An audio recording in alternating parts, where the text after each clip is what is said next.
நம்ம ஆட்சி வந்தால் மக்கள் எல்லாரும் நல்லா இருப்போம் நல்லா இருப்போம், எல்லாரும் நல்லா இருப்போம். எப்படி? உங்க பொண்டாட்டி பள்ளியில் இருக்காங்களே அப்படியா? எப்படி நல்லா இருப்பீங்க?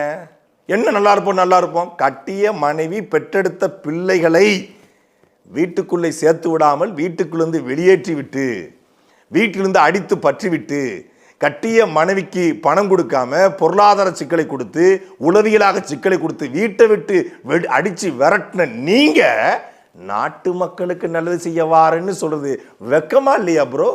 நல்லா இருப்போம் நல்லா இருப்போம், எல்லாரும் நல்லா இருப்போமா? மக்கள் நல்லா இருக்கட்டும். நீங்க பெத்தெடுத்த மக்கள் நல்லா இருக்காங்களா?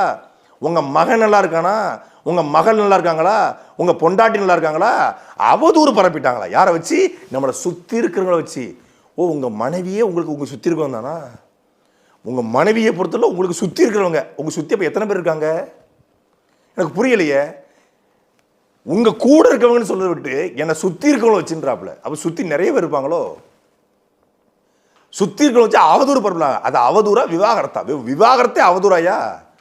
உங்க கூட வாழ முடியல, உங்களால மன உளைச்சல், நீங்கள் இன்னொருவரோடு இருப்பதனால் அவருக்கு மன உளைச்சல் ஏற்பட்டு, அது சமூக வலைதளங்களில் வருவதால் அந்த குடும்பத்தின் பிள்ளைகளுக்கு மன உளைச்சல் ஏற்பட்டு நாங்க மிகப்பெரிய டிப்ரெஷனுக்கு ஆளாயிட்டோம், அதனால் இவரிலிருந்து என்னை பிரித்து கொடுங்கள் என்று மனைவி நீதிமன்றம் இருக்காங்க. இத திமுகவோட அவதூறுங்கிறாப்ல.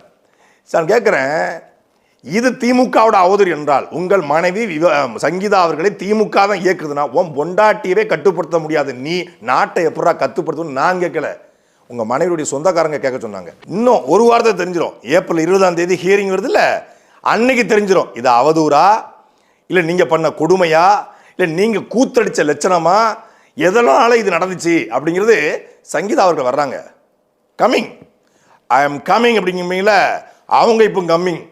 அதனால அப்ப தெரியும் 20 காலையில 10 மணிக்கு நீதிமன்றத்தை தெரிஞ்சிடும் அது அவதூறா இல்ல அவளால் ஏற்பட்ட தூரா அப்படின்னு சொல்லி தெரிஞ்சிடும்.